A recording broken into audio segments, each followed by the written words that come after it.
بسم الله الرحمن الرحيم. الحمد لله حمدا كثيرا طيبا مباركا فيه كما يحب ربنا سبحانه وتعالى ويرضاه.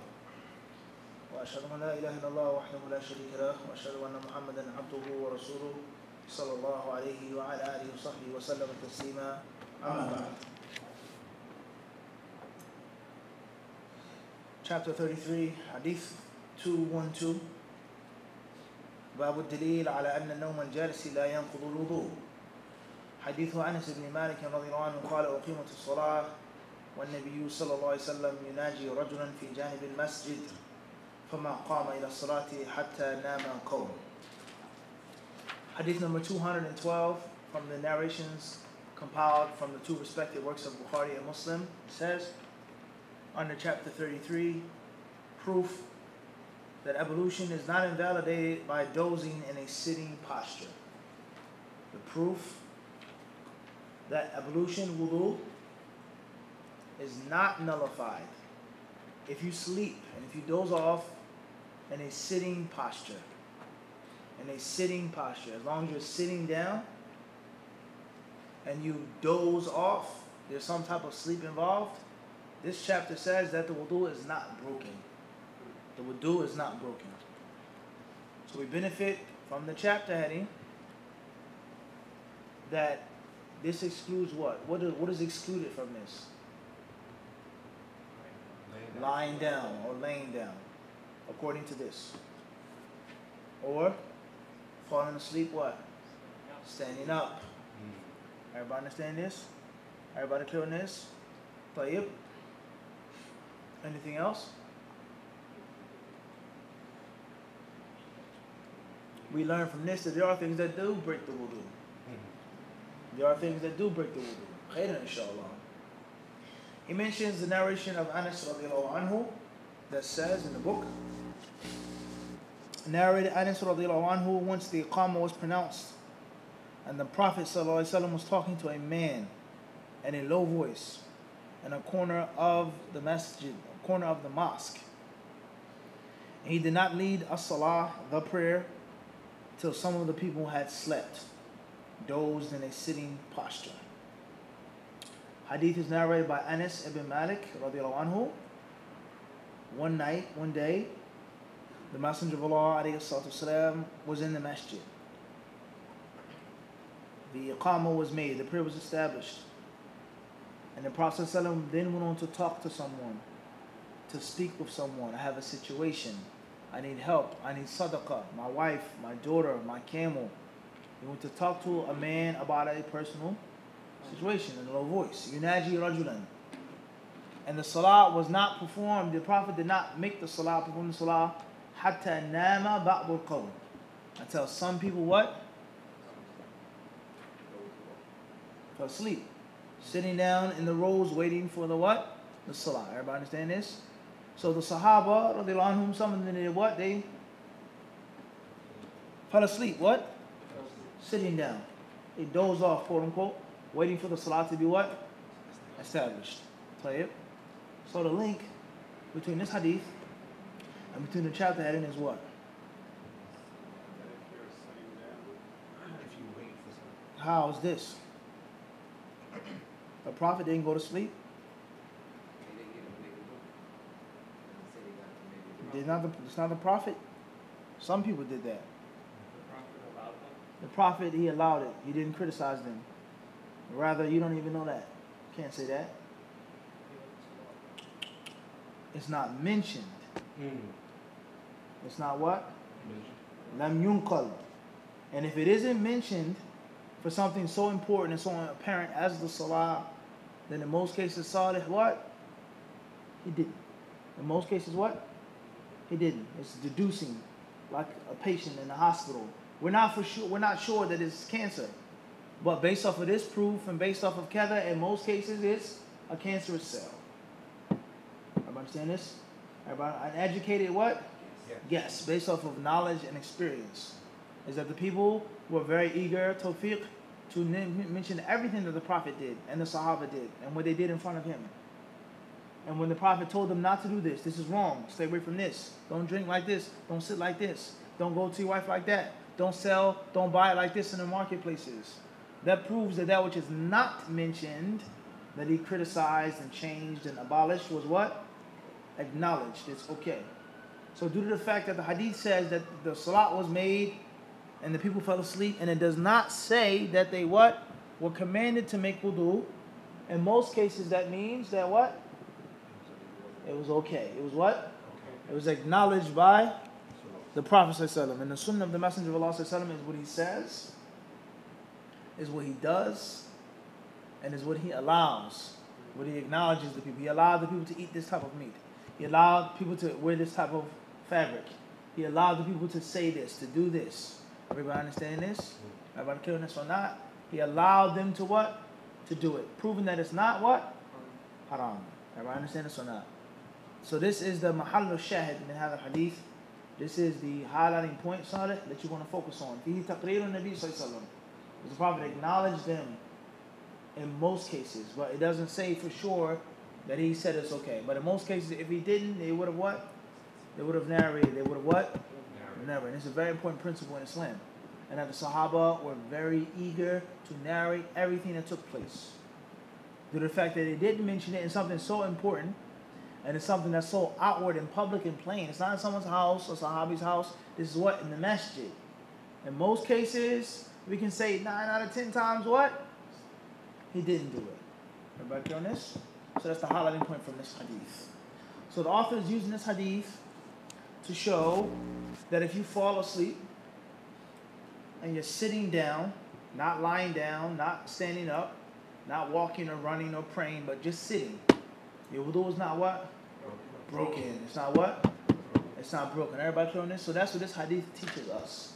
This hadith teaches us is that if you sit down and you doze off, you take a little nod, you're on the ropes, as we say, Abu Sa'id, wake up. It's a long day of work. Naam. Everybody clearly say, Abu Sa'id, make wudu. Say, la, akhi. We learned in the class, I'm going to use it against you. You taught us in class what? Everybody understand this or not? That's what we benefit from this one single hadith. Everybody clear on this? Khayr, inshallah. Another benefit we take from this hadith is what?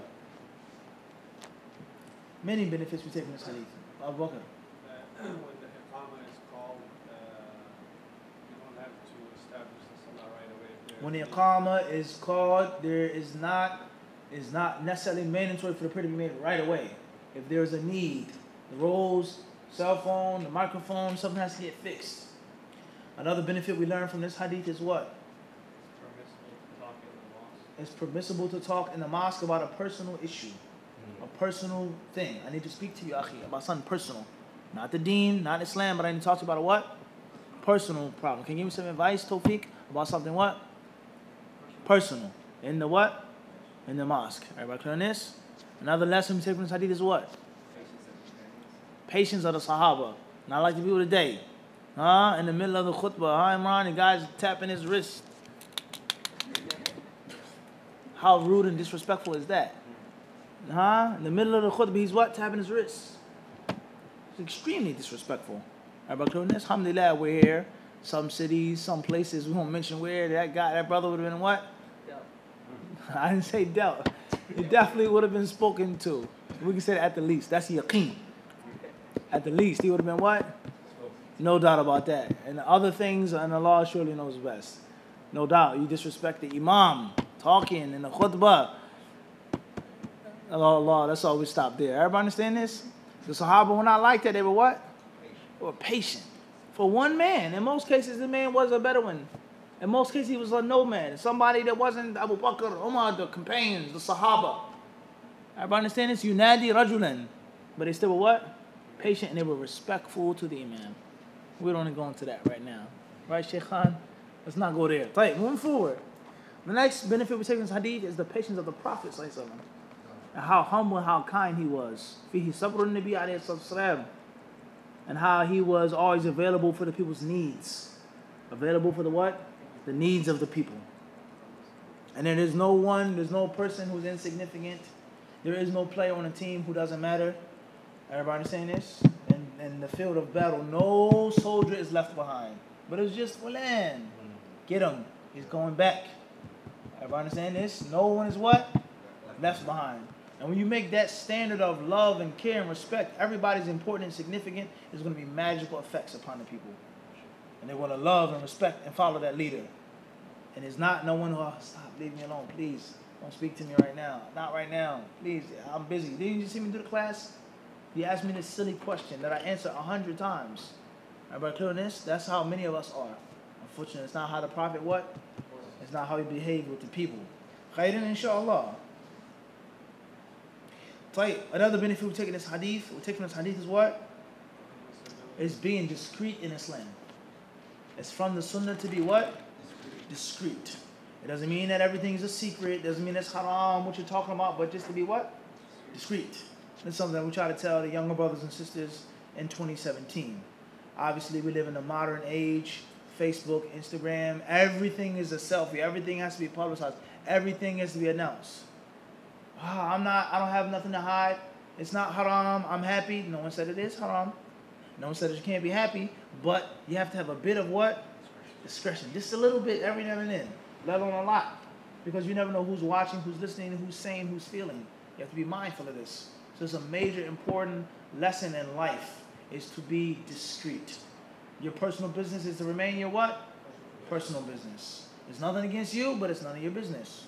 What did he say, Mufti? He didn't say nothing about you. You don't have to worry. About clearness, to be discreet. And that the Imam is supposed to be someone who you can confide in. It should be someone that you can speak to about a personal issue. And the secret should remain between you and him. If I have a conversation with you or about your wife or your children about this, it should remain what? With us, not other people. Everybody understand this? Only Allah knows the problems that ensue from lack of discretion. Only Allah knows. Khairan, inshallah. طيب. There are many other fawaid as well. Let's read a Nawawi speech here in Al-Minhaj. He says, rahimahullah ta'ala, وَأَمَّا فِقْهُ الْحَدِيثِ فَفِيهِ جَوَازُ مُنَاجَاةِ الرَّجُلِ بِحَضْرَةِ الْجَمَاعَةِ وَإِنَّمَا نُهِيَ عَنْ ذَلِكَ بِحَضْرَةِ الْوَاحِدِ. The first fa'idah Salih, he says, this hadith teaches us it's permissible to whisper in front of a group of people. That it is permissible to whisper in front of a group of people. And the thing that's prohibited is to whisper in front of just one person. If there are 3 people, you can't whisper. Because in most cases, if he's going to feel that he's talking about the third, but it's everybody. I can talk about Saeed, I'm talking about anybody. Everybody understand this? So the permissibility of whispering in front of a group of people. He says here, وَفِيهِ جَوَازُ الْكَلَامِ بَعْدَ إِقَامَةِ الصَّلَاةِ لَا سِيَمَا فِي الْأُمُورِ الْمُهِمَّةِ وَلَكِنَّهُ مَكْرُوهٌ فِي غَيْرِ الْمُهِمِّ. The second lesson or moral from this hadith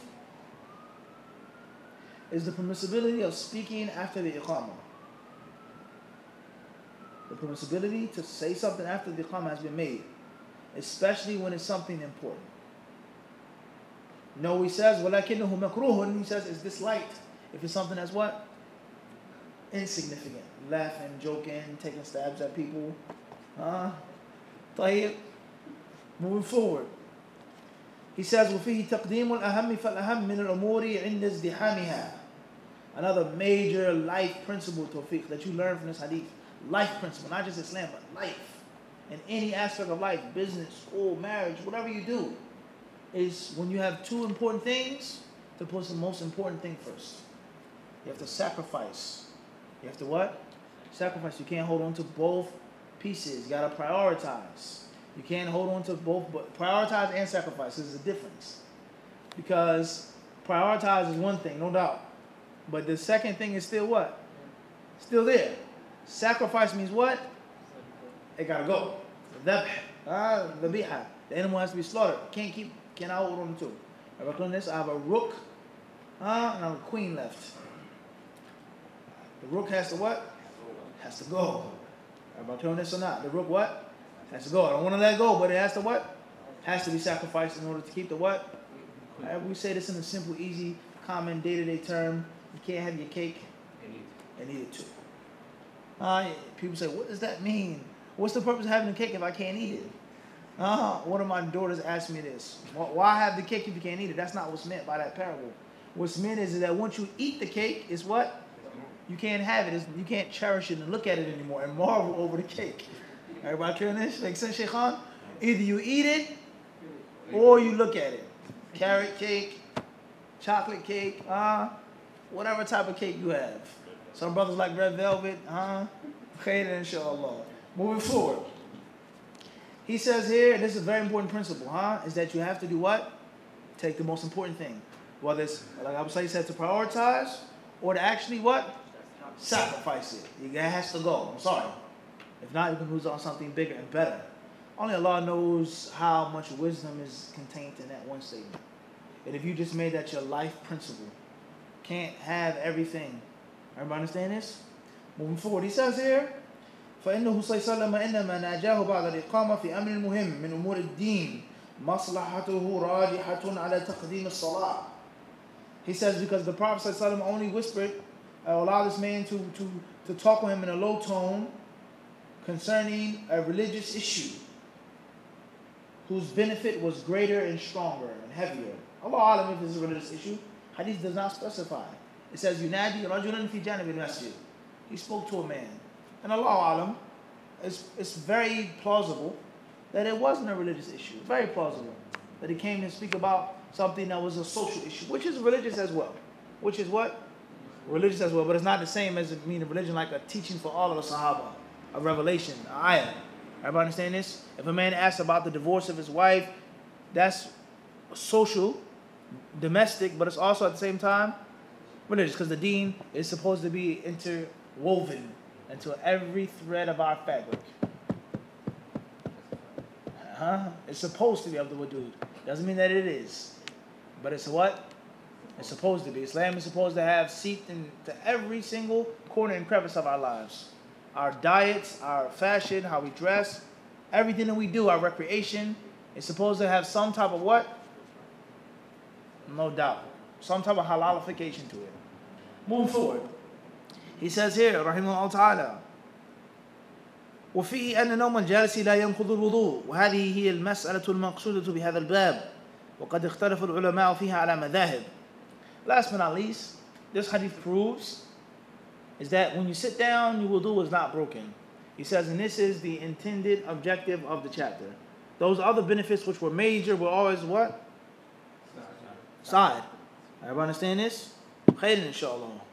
Number one, and we've explained this many times before, Ismail, the Tulab al-Ilm, the brothers and sisters who speak and read Arabic, such as yourself and others, and those who read English, those who read little English and little Arabic, the science of deduction and deducement, of al-istinbat wal-istikhraj, the science of taking the different benefits, the fawaid from the hadith, squeezing it and wringing out the cloth to every drop, and getting every single piece of water. That's what he says. How can you get 20 benefits from that one hadith?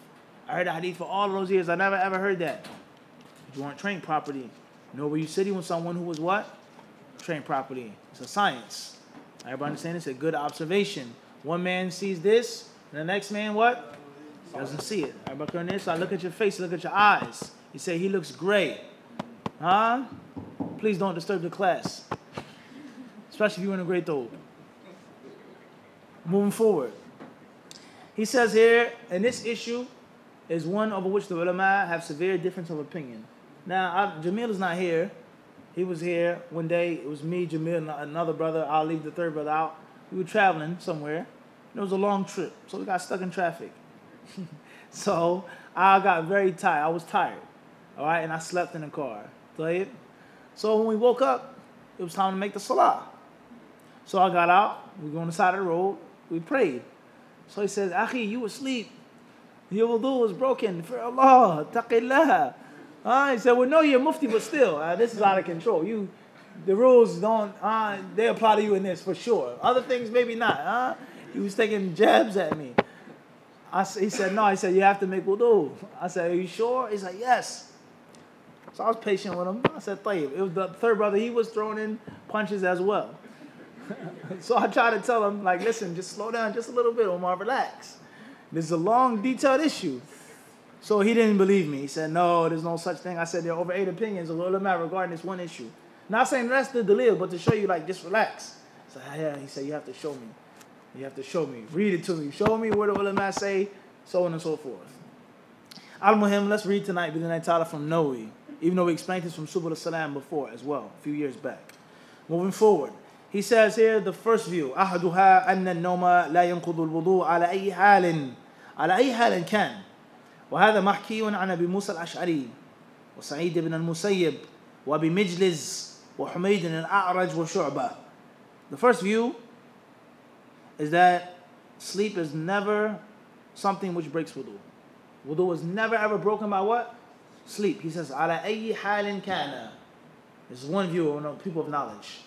There is no such thing as wudu being broken by sleep. That's the first madhab. He says, وَهَذَا مَحْكِيٌ is narrated, it's been said.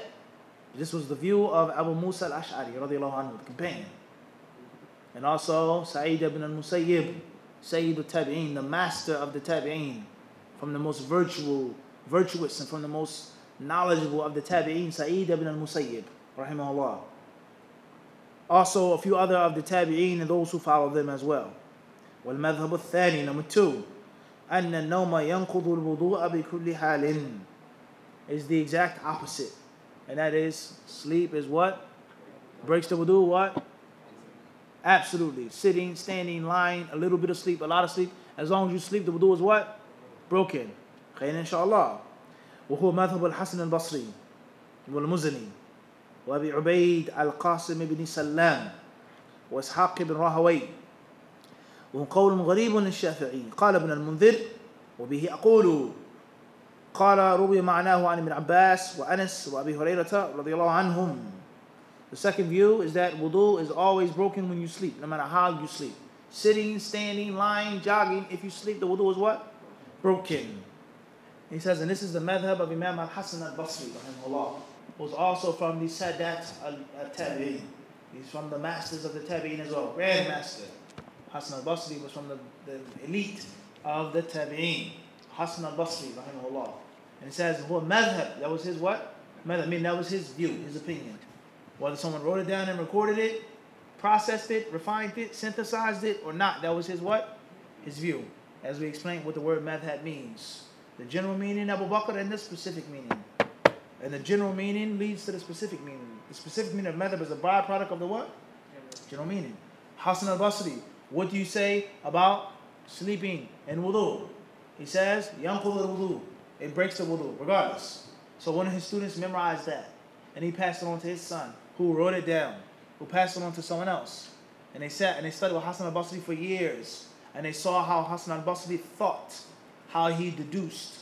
Everybody understand this? He was his apprentice, his disciple. And he learned the formula. He learned the principles of how Hasan al-Basri's mind worked. He got the gears of his head. And he did what? He carbon copied those gears. And he applied issues that he didn't ask Hasan al-Basri about to his what?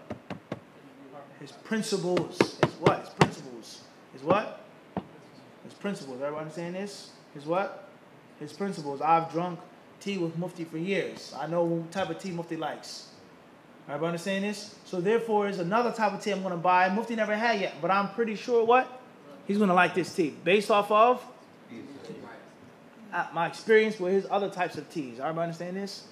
Everybody clear on this? It's like a breaking an atom, splitting it, splicing it. And that's how madhab was formed. Then there were students who differed and they fought. Then people, they heard different things from this imam. I heard him say he doesn't like oolong. I heard that he does like it. And they wrote that down. And that's how the madhab what? Turns into a madhab. Which is a refined, detailed system from A to what?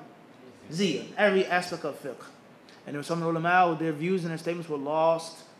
They didn't have strong students. They didn't have dedicated disciples. They had people that came every now and then. Everybody understand this? Khayr inshallah. Moving forward. Enough of that. He says here, this is the madhab of Hasan al-Basri.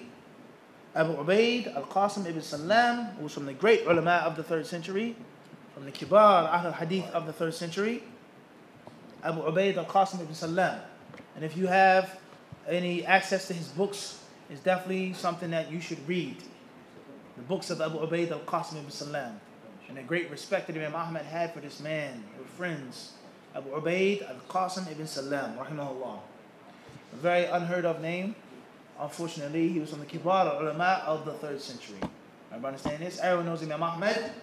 Not too many people mention what? Abu Ubaid al-Qasim ibn Salam. Moving forward.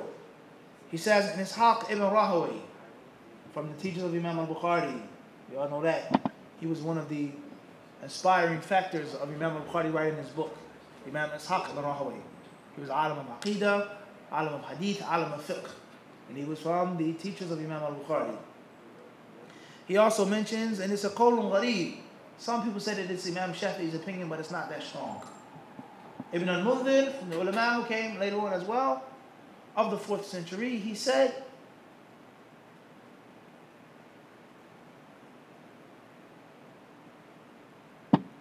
وَبِهِ أَقُولُ. He says, and this is my view. He's from the Ahl al-Hadith as well, of the Shafi'iyya.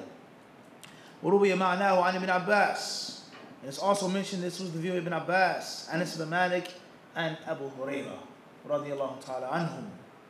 وَالْمَذْهَبُ الثَّالِث أن كثير النوم ينقض بكل حال وقليله لا ينقض بحال وهذا مذهب الزهري وربيعة والأوزاعي ومالك وأحمد في إحدى الروايتين عنه. The third view is that if you sleep a lot, then the wudu is broken.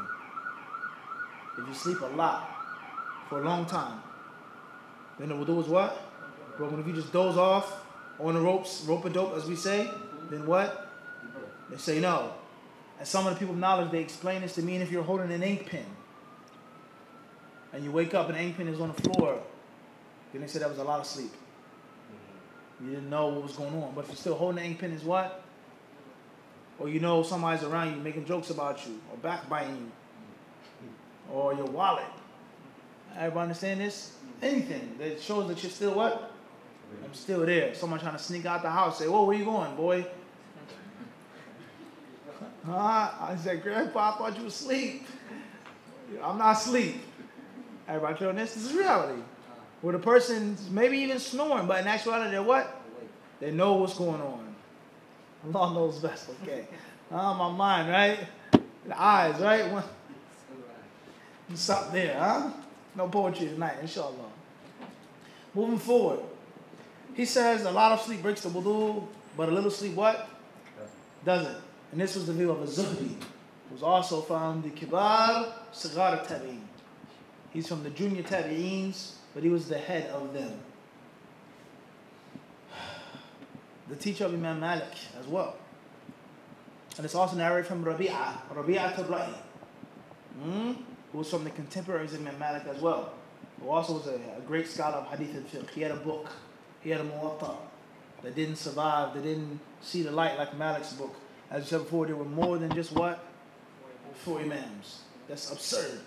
They said there was only 4 imams. That's what? Totally preposterous, ridiculous. There were hundreds of imams. Everybody understand this? Moving forward, also Imam al-Awza'i, the Imam of Sham. Imam Malik as well, that was his view. And one of the versions of the madhab Imam Ahmad.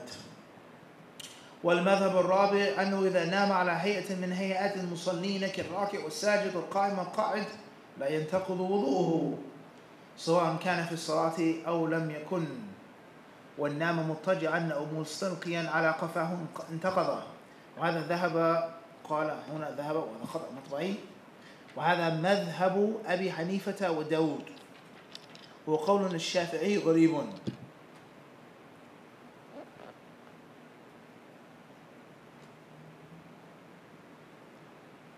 Always fix the typos in your book.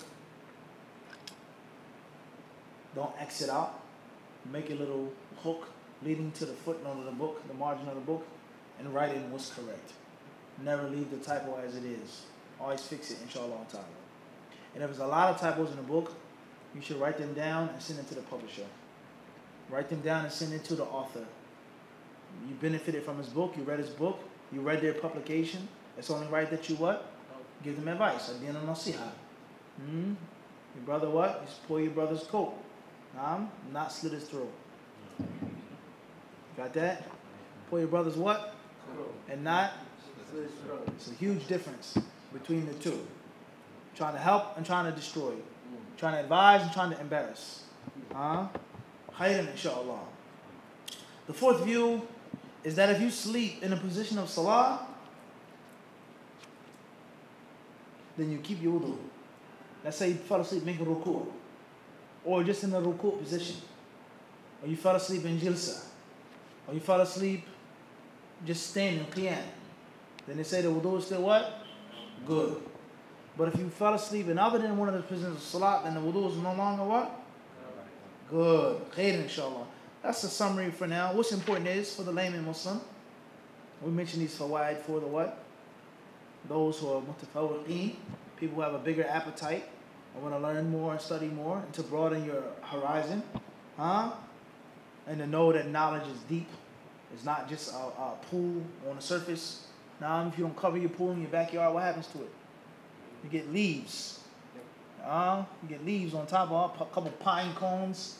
Some insects, birds. That's just on the surface of the pool. Knowledge is what? Deeper than that. And Islamic scholarship is far broader than just one sheikh and one scholar and one madhab. Everybody understand this? So just stop and think about this, Salih. If you have an alim who's not only mastered one madhab but knows these other madhab as well, in his heart, in his head, going back and referencing the book, how much study is needed and required. Everybody understand this? A true mujtahid. Khairan, inshallah. What's important is, bidnillahi ta'ala, is that if you sleep falling down, or if you sleep sitting down, then based on what we have read, it does not break the what? The wudu. Khairan, inshallah. Perhaps we'll do another lecture, bidnillahi ta'ala, on this topic, with regards to mention it in detail for those who do want the what?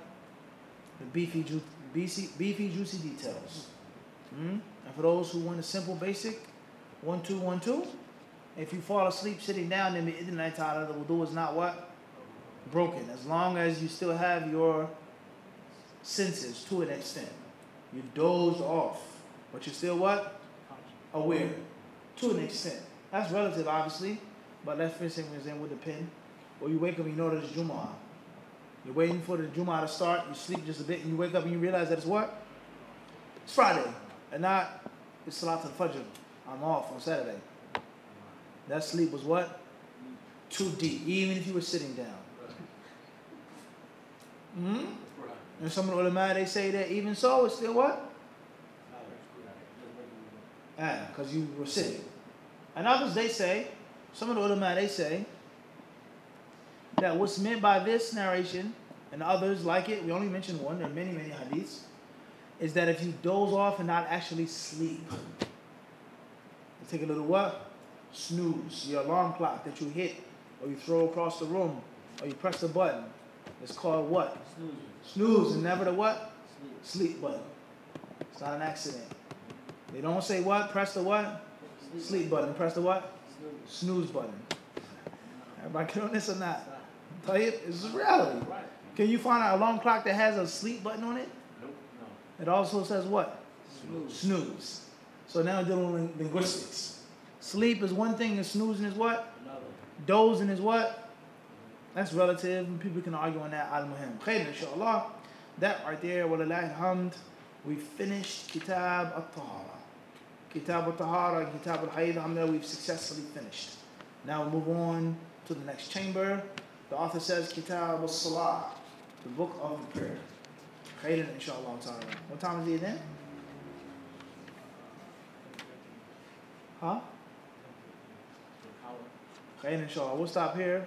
Leave a little bit of time for a few questions, if Allah makes that easy for us, and if not, alhamdulillah.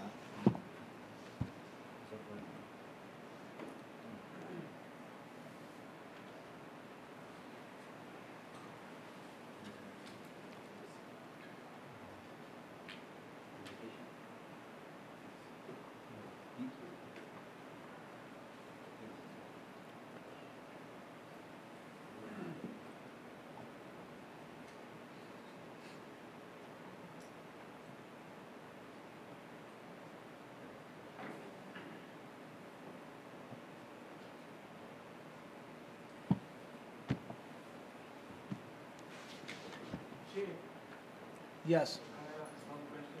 Bismillah. No problem. Tafaddal. Concerning coming into this mosque, we notice for years now. Let us say the time is 4:30. Okay? And brothers enter the mosque.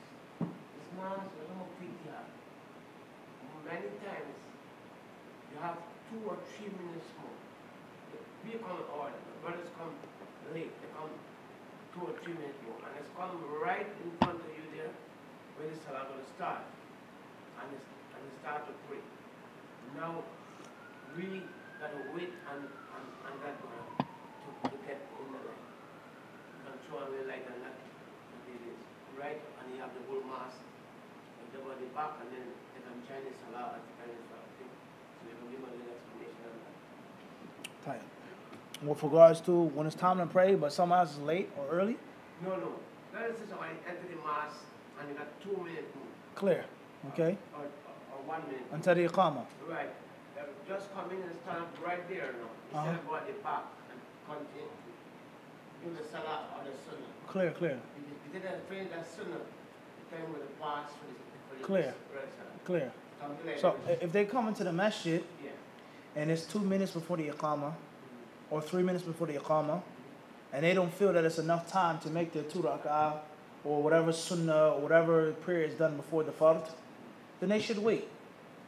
And they should bid the night ta'ala if they wish, they can go and stand in the line, whether the first row is complete or not, whatever the case may be. Stand in line and wait a second. But if they feel like they have enough time to make the 2 rak'ah, even if it's briefly, briskly, then that's best.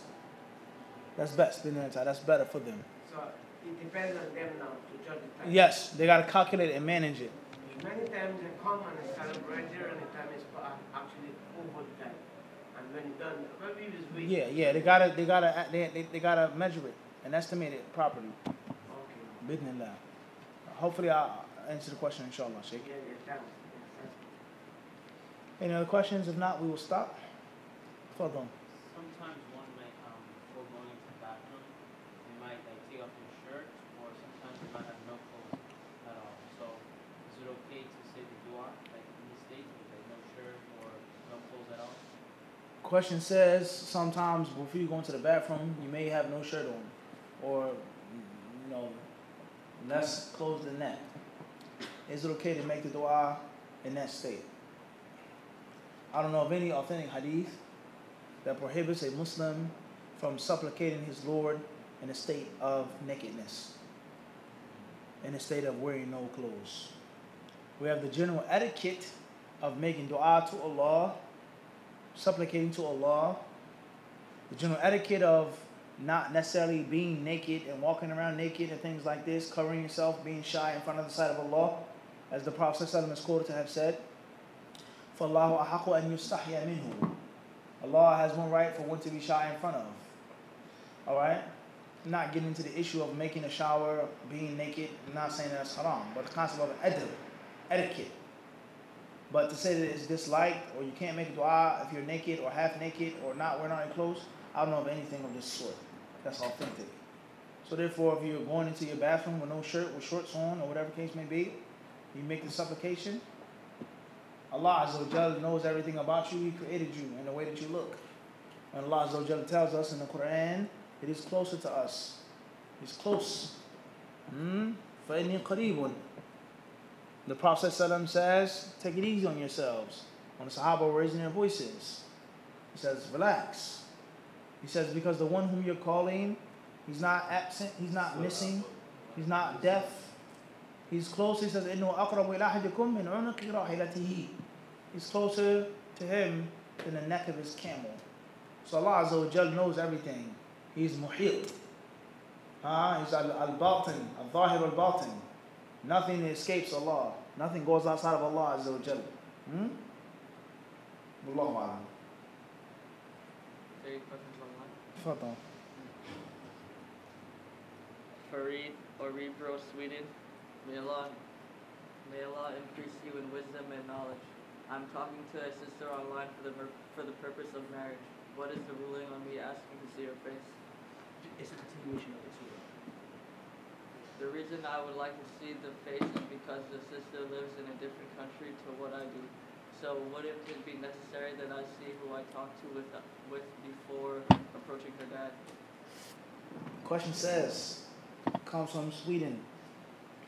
I didn't quite hear the name of the city too well. Question comes from Sweden.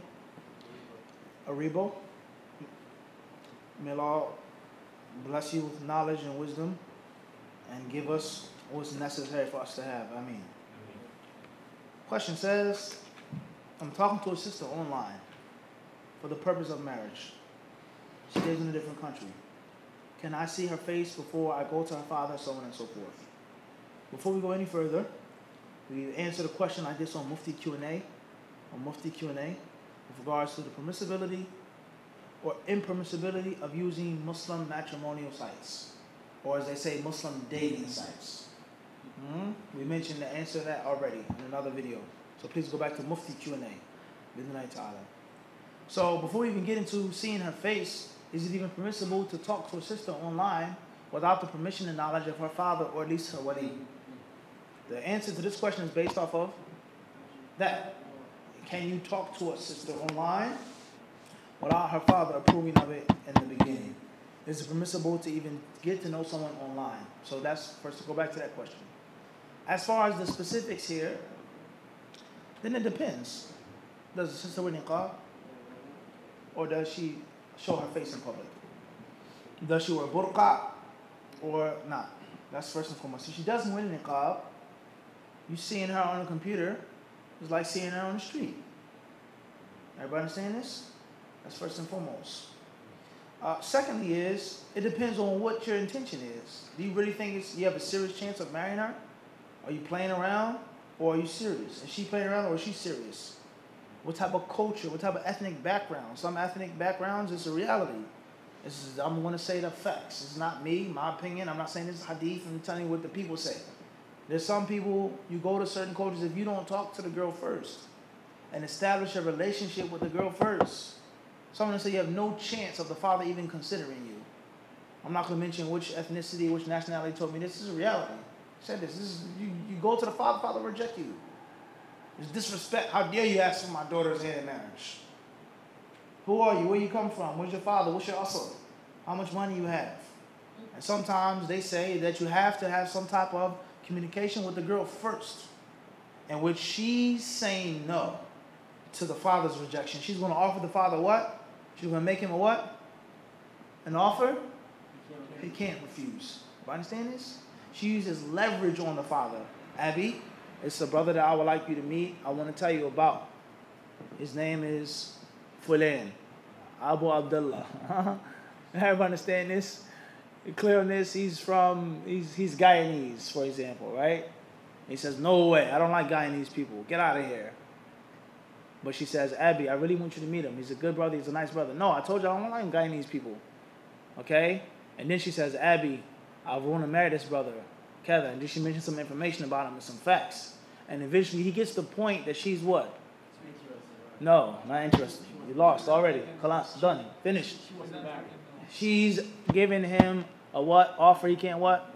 Can't refuse. I want to marry this brother. And if you don't allow me to marry this brother, it's going to be at least problems. Let alone I'm going to what? Go ahead and do it. And there's some people who say this is the only way that you can get married. And if you wait for your father to marry you off, to marry off the girl will be what? Expiration date will come, sitting on the shelf. This is the reality. Everybody clear on this or not? So does this mean that it's permissible to do that? I'm not necessarily saying that. But right now, Abu Bakr, we're only dealing with the what? The what? The reality of 2017. Everybody clear on this or not? Everybody understand this or not? So therefore, if you have serious intentions on seeing the sister and visiting her family and meeting her and inshallah getting to marry her, and the basic request is that you see what she looks like in general. Am I talking to a man or a woman or a thing? It's 2017. Allahu A'lam. Huh? It's a reality, Tawfiq. It's real. Just because somebody has a niqab doesn't mean it's a woman. No doubt. Everybody understand this? Tahir, you'll be shocked. So what's important is that try to go about getting to know a sister in the best sunnah way that you can. Try to go to the asl. If you can't go and do the traditional, original way, if it's too difficult or the dynamics, or the father may not even mind. That's another reality with regards to 2017. The father may not mind. And he has enough trust and respect for his daughter not to do something stupid and reckless. And he may be a little old-fashioned and outdated. And he knows that there are websites and people. If you find a good guy and he comes to me, nothing else happens, and I approve of him and he's honorable, marhaba. Let it be. They say what? So be it. And that's one thing. That's what? That's one thing. But if you know that's going to be extremely disrespectful, and he's not going to approve of that, he's not going to like that, or you really don't want to get to married, because you want to see what she looks like, or something worse than that, then that's clearly what? Allah tells in the Quran that He does not love fasad, corruption. And He doesn't love the mufsideen, the troublemakers and the evildoers. Everybody clear on this or not? So the answer is going to depend on the situation, on the place, on the culture, on the father, and on the availability of you getting to know and marry the sister the direct way or the what? The indirect way. And we all know that sometimes in Islam, difficulties make certain things permissible. Hardships makes things that are disliked and looked down upon what? Let alone the fact that she doesn't wear the niqab from the get-go. From the what? From the what? From the get-go. Wallahu alam. Assalamu alaikum. Dahir, London. People I know ask me the question of how we should try to establish a khalifa. I do not know how to answer it. Can you inform me, brother, inshallah? Question says, Bismillah. People I know ask me how should we try to establish a khalifa. I don't know how to answer it. What should I do? First and foremost is, you don't necessarily have to answer that question. It's not a responsibility for every single Muslim to answer every question. It's not a responsibility for every Muslim to know every issue. No. You know and you understand what you need to know and understand. If you have the ability, the talent, the skill, the time to know more and to benefit others, alhamdulillah. And if you don't, you suffice yourself with the basic fundamentals of your own deen. So there are many things, rather, there's no one who encompasses the knowledge of Allah subhanahu wa ta'ala. Whether it's regarding the Khalifa or jihad, fi sabilillah, or any other thing, any other issue. Everybody clear on this? The least that you can do with Allah ta'ala is point them and steer them in the direction of someone who does have the necessary knowledge. Who does have the what? The necessary knowledge. As far as the specifics of the Khalifa, then obviously that's a very controversial topic. A topic in which the Muslims have split up in all different groups and schisms. Those who say there's no such thing as a Khalifa. There is no Khalifa, there can't be a Khalifa. Some say it's a bid'ah to establish Khalifa. And others who hold the exact opposite view. It has to be a Khalifa, there must be a Khalifa. Everything in the deen is based off of having a Khalifa, and then everything else will fall into order. And then there are some Muslims who are in the middle. That the Khalifa is no different than any other aspect of the deen. If it's been mentioned in the Kitab, the Sunnah, and the Ijma', then we cannot reject it and deny it. If it's mentioned in the Quran, in the Sunnah, in the consensus of the ulama, then it has to be from the deen. And if it's from the deen, then the next step is we cannot reject it.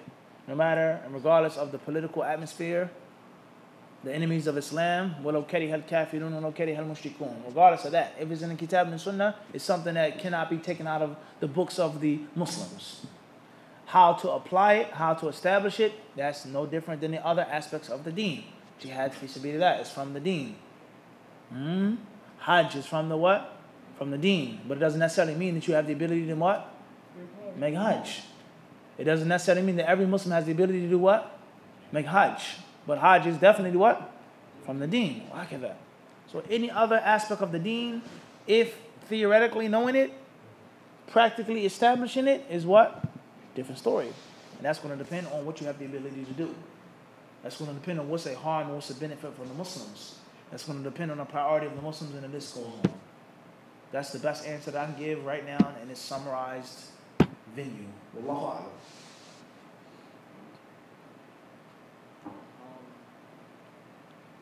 Mariam, Cologne, Germany. Assalamu alaikum wa rahmatullahi wa barakatuh. Wa alaikum assalam wa rahmatullahi wa barakatuh.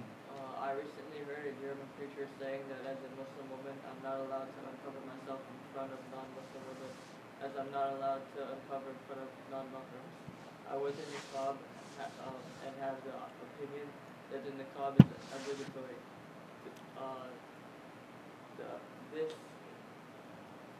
Does that mean I'm not allowed to uncover my face and hands in front of non-Muslim women, as I wasn't in front of the presence of non-Muslims? I'm especially concerned about this matter because I have a contract with a women's fitness company, and to train within the club would be a hardship. Hopefully you can clarify this matter. Question from Cologne, Germany. regarding a woman, a Muslim woman, uncovering her face and her hands, uncovering herself in front of non-Muslim women. And I heard a German preacher saying that the same ruling applies. Just like you can't uncover your awrah in front of men who are not mahrams, you similarly cannot uncover yourself in front of women who are kafirat, mushrikats, infidels, disbelievers, faith rejectors, kitabiyat, whatever the case may be. Khairan, inshallah. Is this true? I have a fitness job, so on and so forth. I would say the yes and the no to the answer. Yes and no. The yes part is that what you show to the Muslim women and uncover to the Muslim women cannot be the same as that what you show to non-Muslim women. There's no doubt about that. And the no part of the answer is to take a non-Muslim woman and to make her just like a man, Muslim or non-Muslim, who isn't a mahram, that's something I would not say. And to say that you cannot show your face to a female doctor, even if it isn't a necessity, or your grandmother. Everybody understand this? Or any non-Muslim woman, your hands or your face. Any non-Muslim woman, you're a fitness trainer or whatever you may be, in which there are no men, they're non-Muslim women, and you uncover yourself in an honorable way, in an honorable manner, a respectable, reasonable way. Not super skin-tight clothes, super tight and revealing things, but not the same as dressed in front of a what? A man. That's the no part of the answer. Some of the ulama of Islam, they say that when Allah Azza wa Jal mentions in the 24th chapter, Surah An-Nur, commanding the believing women to lower their gaze, to protect their chastity, their private parts, and not to, وَلَا يُبْدِينَ زِينَتَهُنَّ. Allah says, and not to display their charms. And Allah mentions two different aspects. The first says, إِلَّا مَا ظَهَرَ مِنْهَا, that which is apparent and plain. And the other aspect talks about the specific men, the men. Allah mentions the maharim, the men that women are allowed to display their charms to, whether it be their fathers, their sons, their husbands. Well, those are mentioned in Surah An-Nur. Allah Azza wa Jalla, at the end of this long list, He mentions, He says, "O nisa'i." He says what? They're women. Nisa'ihinna. They're what? They're women. They're women. And some of the people nowadays, they interpret their women to mean what? Muslim women. So do not expose your charms and display yourself in front of women who are not your women, meaning kafirat. Everybody clear on this? I believe in Allah Alam, the opinion that I feel is most correct, that I've studied and I follow, is that there has to be a balance. For a Muslim woman to dress in front of a non-Muslim woman is not the same as her dressing in front of a Muslim woman. It's a difference. But not to the extreme of making a non-Muslim woman like a man who isn't a mahram. Everybody understand? I think that's the most reasonable view. Wallahu ta'ala alam. What is the awrah of a Muslim woman in front of another Muslim woman? That's an issue in itself. Everybody understand this? Is it between the knees and the navel? Everything, the faith, that's a long issue. Al-Muhim is that I feel, Allah alam, is my personal opinion, is that they are not of the same level. Everybody clear on this? You have a Muslim girlfriend, a sister, your friend who comes over your house, you having a house dress in front of her. Not to feel that comfortable and that loose in front of a what? Non-Muslim woman.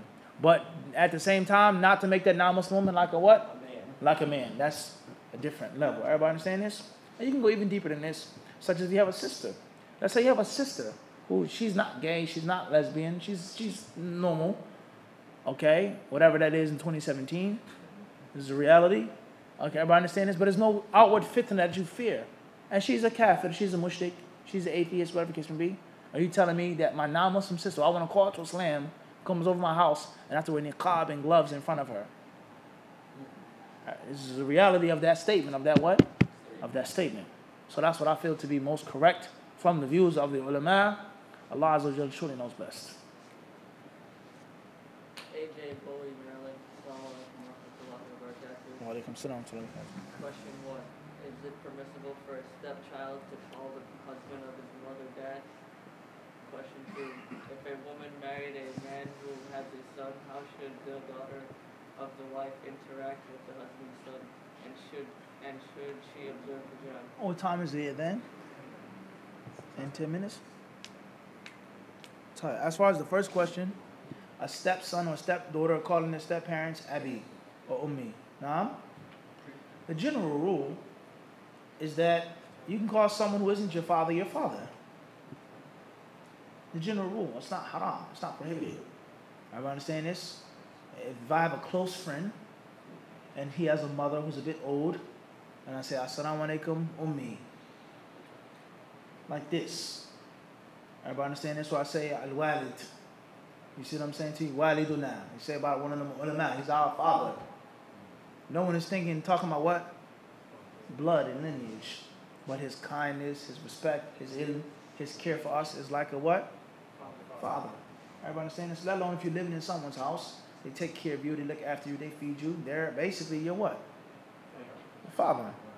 Now the genealogy, the lineage, the concept of adopting a child in Islam, Surah Al-Ahzab 33, that's a different story. And believing that this person is your father, that's a what?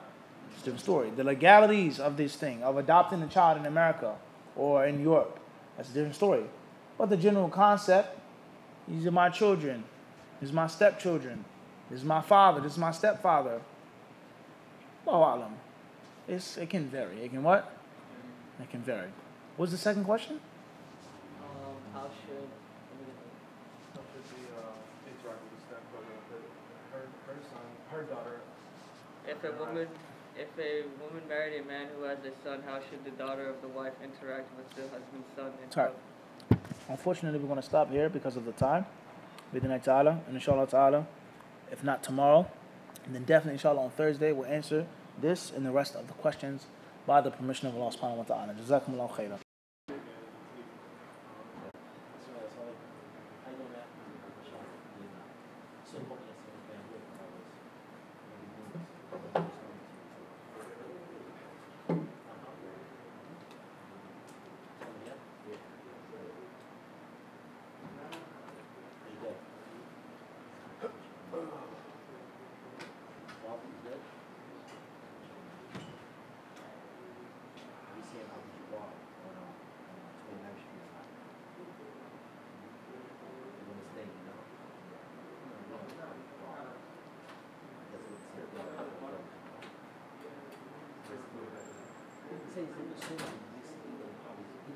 I asked what day. They say it was either sooner, so I'm anticipating,